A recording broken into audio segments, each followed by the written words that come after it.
Siapa yang letakkan buku-buku itu di rak atas? Dan kenapa bajuku di lemari ditata ulang? Serius, dia masuk ke kamarku dan mengatur kembali barang-barangku? Sulit dipercaya. Avery, makan malam siap. Oke ayah, tunggu sebentar. Ayahku kembali berteriak. Apa yang membuatmu lama sekali? Ayo turun sekarang, makan malamnya makin dingin. Oke, aku datang. Saat jalan masuk ke dapur, aku menatapnya dengan kesal. Kau sedang apa? Kau kan tahu makan malam selalu jam 6. Ya, itu karena dia masuk ke kamarku dan menata ulang semuanya. Seolah badai Katrina mampir ke kamarku. Aku harus menempatkan semua kembali seperti semula. Kalian pasti bertanya-tanya kenapa aku bersikap begini terhadap ibuku. Nah, pertama, dia bukan ibuku. Dia ibu tiriku. Dan yang kedua, aku tak tahan dengannya. Kalian tahu, orang tuaku cerai saat aku 15 tahun. Dan hanya dalam waktu 6 bulan, ayahku mulai pacaran dengan Rose. Kesan pertamaku tak begitu baik. Maksudku, lihatlah dia. Oke, dia cukup cantik. Tapi gayanya tak cocok dengan umurnya. Gayanya itu lebih seperti rocker wannabe. Tak bohong, aku serius. Dia bahkan punya tank top bertuliskan, aku ibu-ibu rocker. Ibuku yang asli benar-benar kebalikan dari Rose. Ibu terlihat sebagaimana seorang ibu seharusnya, dengan bajunya yang elegan dan sikap yang sopan. Dan seperti itu pula bagaimana ia membesarkanku. Lalu ada perbedaan usia. Rose usianya 10 tahun lebih muda dari ayah. Mencurigakan. Bagaimana kalau dia hanya mengincar uangnya? Kupikir mereka tak akan langgeng. Namun 1 tahun kemudian mereka mengumumkan kalau mereka akan menikah. Jadi, ya, kalian bisa tahu dari mana rasa benciku ini berasal. Cukup menceritakan ke kalian tentang keluargaku. Mari kembali ke makan malam yang membosankan. Ayahku dengan lembut hanya berkata, Rose hanya membantumu. Dia tak bermaksud begitu. Sekarang ayo makan. Ini baunya sedap sekali sayang. Terserah. Aku memutar mata dan duduk di meja makan. Aku melihat ke bawah dan tak percaya apa yang kulihat. Itu bayam dan sosis lasanya. Masakan khas ibuku. Beraninya Rose menirunya. Pertama, dia menata ulang ruanganku dan sekarang dia ingin menggantikan ibuku. Dasar ibu tiri jahat di dunia nyata. Tak mungkin aku akan makan itu. Jadi aku berdiri mengatakan aku tak lapar dan mulai beranjak pergi. Ayah menghentikanku dan hendak membentakku, tapi Rose menghentikannya. Terserah, aku tetap lari ke atas dan membanting pintu. Besoknya saat aku pulang dari sekolah, kulihat Rose mengundang beberapa teman untuk minum dan makan pizza di ruang tamu. Lihat mereka. Mereka terlihat seolah mereka sedang rapat band. Normalnya wanita seumuran mereka mengadakan pesta teh, bukan festival makanan cepat saji. Hei, Avery. Rose menyapaku. Aku mengacuhkannya dan pergi ke atas. Tapi tiba-tiba, ku dengar salah satu temannya berkata, dasar anak keras kepala.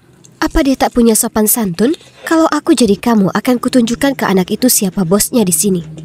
Yesus, temannya sama jahat sepertinya. Biarlah, aku tak peduli apa yang mereka katakan. Tapi kemudian Rose menjawab, hei, jangan ngomongin dia seperti itu. Avery gadis yang manis. Dia baru mengalami banyak hal dalam 2 tahun terakhir. Setiap anak akan berperilaku sama setelah orang tua mereka bercerai, ya kan? Dia cuma butuh sedikit waktu untuk penyesuaian. Oh, wow. Aku tak mengira kata-kata itu keluar dari Rose. Dia sebenarnya membelaku? Mungkin saja aku salah menilainya. Mungkin sebaiknya aku coba dan memberinya kesempatan yang lebih adil. Jadi, sore itu saat kulihat dia sedang nonton film, aku mendekat dengan semangkuk besar berondong dan bertanya apa aku bisa nonton bersamanya. Rose terlihat kaget seperti lihat hantu atau semacamnya. Lalu dia tersenyum lebar dan berkata, tentu, aku akan senang sekali. Aku duduk di sebelahnya dan kami nonton Mad Max bersama. Oh, wah, banyak kekerasan dan karakter yang berwajah aneh. Biasanya aku tak nonton film jenis ini. Aku lebih ke cewek penyuka komedi romantis. Tapi film itu sangat, menarik. Kami bicara saat itu, dan harus kukatakan Rose itu sebenarnya cukup keren. Kami berdua sedang tertawa saat ku dengar seseorang batuk di belakangku. Aku berbalik dan melihat ibu berdiri di sana, berwajah cemberut. Avery, kenapa kau tak menjawab telepon dan pesan-pesanku? Oh, aku belum perkenalkan ibuku ke kalian. Ini adalah ibuku yang cantik, Melanie. Dia wanita yang baik, lembut, dan elegan, dan juga agak disiplin. Tapi itu tak apa, aku masih sangat menyayangi ibuku. Bu, apa yang ibu lakukan di sini? Aku menelponmu puluhan kali tapi kau tak jawab. Jelas, kau sedang sibuk. Aku cemas, jadi aku mampir untuk memeriksamu. Oh, maaf Bu, aku dan Rose bersenang-senang sampai aku tak perhatikan ponselku. Ibuku mengernyitkan alis dan bertanya, apa kita jadi belanja besok? Kau perlu baju baru untuk kontes debat, ya kan? Ya, tentu. Akan kutemui ibu di mall sepulang sekolah. Oh, kalian berdua akan belanja? Itu asik. Boleh aku ikut? Pada saat itu aku berpikir, ini ide yang bagus. Maksudku, sejauh ini mereka tampak rukun. Tapi yang tak kutahu adalah perang antara ibu dan ibu tiriku baru saja dimulai. Rose tersenyum dengan penuh semangat. Sementara di satu sisi ibuku terlihat tak begitu bersemangat. Mungkin ia masih marah karena aku melewatkan teleponnya. Jadi keesokan harinya sepulang sekolah, aku keluar dan melihat ibu berdiri di samping mobilnya. Oh, apa ibu menungguku? Aku hendak berjalan mendekatinya saat tiba-tiba aku perhatikan ibu menatap tak suka ke seseorang. Ya Tuhan, Rose sedang menunggu di sisi lain jalan itu. Dengan cepat aku melompat di balik semak-semak untuk sembunyi dari mereka. Jangan bilang padaku keduanya sedang menjemputku. Tiba-tiba ponselku berbunyi. Itu ibu. Tak mungkin aku memilih di antara mereka. Jadi kukatakan padanya aku sudah dalam perjalanan menuju mall. Sekarang mari kita bahas soal jalan-jalan seru keluarga kami di mall. Itu bencana. Ibu dan Rose punya gaya yang sangat berbeda, jelas saja. Jadi ibuku memilih rompi hitam yang elegan untukku. Tapi Rose mengira aku terlihat seperti Ruth Bader Ginsburg. Tak bermaksud menyinggung. Beliau itu keren sekali membawa keadilan untuk para wanita. Tapi Rose, ada benarnya. Baju itu tak cocok untukku. Kemudian Rose memilih gaun merah untukku. Tapi, ya ampun, gaunnya itu terbuka. Mereka terus-terusan menyeretku dari satu toko ke yang lainnya, seolah sedang main tarik tambang. Dan aku ini tali tambangnya. Aku tak tahan lagi. Karena itu, aku pilih saja sembarang baju, supaya mereka berhenti melempari pakaian di wajahku. Di perjalanan keluar dari mall, kami melewati toko tindik. Sudah lama aku ingin tindik helix di bagian atas daun telingaku. Itu terlihat sangat keren. Aku bertanya pada ibu tapi dia menolaknya mentah-mentah. Kata ibu, itu akan membuatmu terlihat seperti pemberontak. Ibu masih tetap tegas seperti biasa. Omong kosong. Rose mendengus. Melanie, Avery sudah cukup dewasa untuk membuat keputusannya sendiri. Jika dia ingin tindik, biarkan saja dia. Lalu ia menoleh padaku dan berkata, ayo, ku antar masuk ke dalam. Ya Tuhan, aku tidak percaya ini. Aku melirik ke ibu, dan ia terlihat seperti akan meledak karena amarah. Tapi Rose ada benarnya. Demi apapun, aku sudah 16 tahun. Setelah 15 menit, aku dan Rose keluar. Oh, syukurlah. Apa kau mempertimbangkan kembali menindik telingamu? Oh ya, kata Rose, tindik hidung itu lebih pantas untukku. Apa? Mungkin tindik hidung bukanlah ide yang bagus. Karena ketegangan di antara mereka sudah jadi bencana besar sekarang. Aku perlu cara mengakurkan mereka. Jadi, ku dapat ide yang cemerlang. Aku menyusun liburan di Brazil untuk kami semua. Aku punya seorang teman di sana, Pedro. Dia siswa pertukaran di sekolahku. Jadi dia bisa mengajak kami berkeliling. Ayah terlibat pada rencana ini. Di menit akhir, ayah pura-pura sedang sibuk dan batal ikut. Sempurna. Sekarang Rose dan ibu punya banyak waktu untuk mendekatkan hubungan. Segera saat kami jalan ke lobi hotel, mereka mulai bertengkar siapa yang sekamar denganku. Ada apa dengan mereka? Kami baru saja mendarat di Brazil.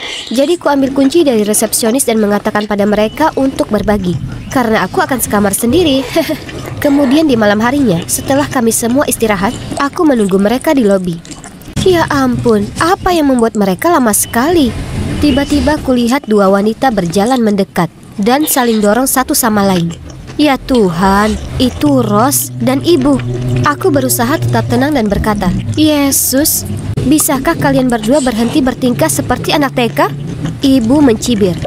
Begini, Rose ini menghabiskan waktu 45 menit untuk mandi. Sementara aku perlu pakai kamar mandinya. Kau tahu betapa sensitifnya perutku. Rose memutar matanya. Itu karena aku punya ritual perawatan kecantikan ketat untuk dilakukan. Paling tidak kau bisa tidur. Aku tidak bisa. Terima kasih atas dengkuranmu yang seperti bulldozer. Aku jelas tak begitu. Lalu mereka mulai saling tatap seperti dua petarung UFC. Aku berteriak, "Sudah, hentikan! Dengarkan, aku baru saja membuat reservasi untuk kalian berdua agar saling mengenal satu sama lain. Aku ada rencana dengan Pedro, jadi akan kususul kalian nanti."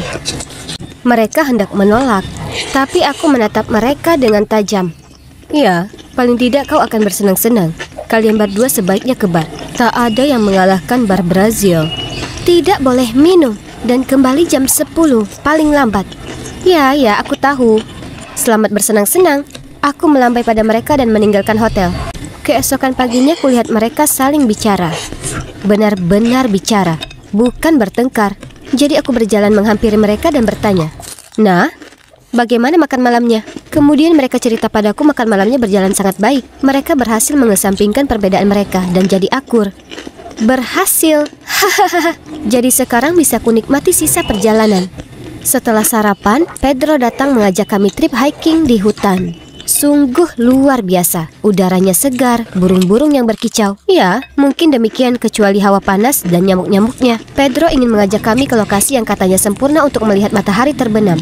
Keren.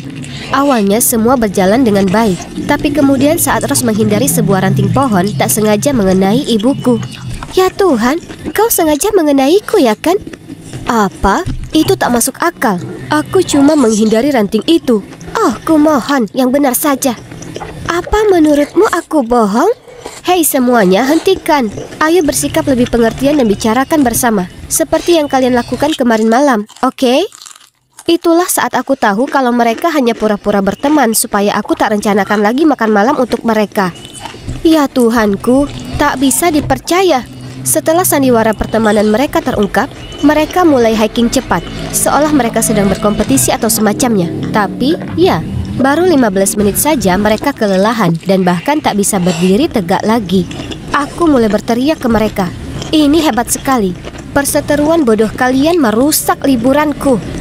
Kemudian aku berjalan pergi menghindari mereka, tapi tentu saja tak terlalu jauh. Saat aku berjalan, aku berusaha memikirkan rencana lain untuk mendekatkan mereka. Kemudian aku sadar aku sudah berjalan terlalu jauh dari kelompok. Oke, Avery, jangan panik. Pedro sudah memberiku map hutan. Aku hanya perlu menuju tanda X itu. Itu kedengarannya mudah. Percayalah, itu tak mudah. Aku berjalan berjam-jam dan masih tak bisa menemukan titik itu. Oh tidak, hari semakin gelap dan aku sangat kelelahan. Aku duduk di tanah dan tak bisa menahan tangisku. Aku hampir saja kehilangan harapan saat tiba-tiba ku dengar suara Rose dan ibuku. Oh hebat, aku tersesat dan masih bisa mendengar mereka bertengkar di kepalaku. Aku pasti kehilangan akal sehatku. Tapi tunggu, tiba-tiba mereka muncul dari belakang pepohonan. Itu sungguhan mereka. Aku tak percaya ini. Aku berlari ke dekapan mereka dan memeluk mereka sangat erat, lalu menangis seperti bayi. Sebelum kami pergi ke bandara untuk pulang ke rumah, Pedro datang berpamitan. Terima kasih atas perjalanan hikingnya dan juga untuk menjalankan rencanaku. Tak masalah, rencanamu benar-benar gila, tapi itu sungguh berhasil. Setelah kau menghilang, mereka benar-benar bekerja sama untuk menemukanmu. Mereka saling bantu satu sama lain saat yang satu tersandung atau kecapean, dan terus saling memotivasi. Pedro nyengir padaku, lalu melanjutkan, "Aku juga panik saat tak melihatmu di titik pertemuan kita. Untung, aku masih bisa menemukanmu." Oh iya, aku lupa menyebutkan kalau pura-pura tersesat adalah bagian dari rencana. Tapi yang tak kuharapkan adalah aku tersesat sungguhan. Syukurlah ada Pedro. Dan kalian tahu tidak? Setelah insiden itu, Ibu dan Rose jadi dekat. Sebenarnya agak terlalu dekat menurutku. Kadang mereka bahkan pergi keluar tanpaku. Kalian percaya itu? Ternyata, meskipun mereka memiliki dua kepribadian dan gaya yang sangat berbeda, mereka masih punya satu kesamaan. Mereka berdua menyayangiku.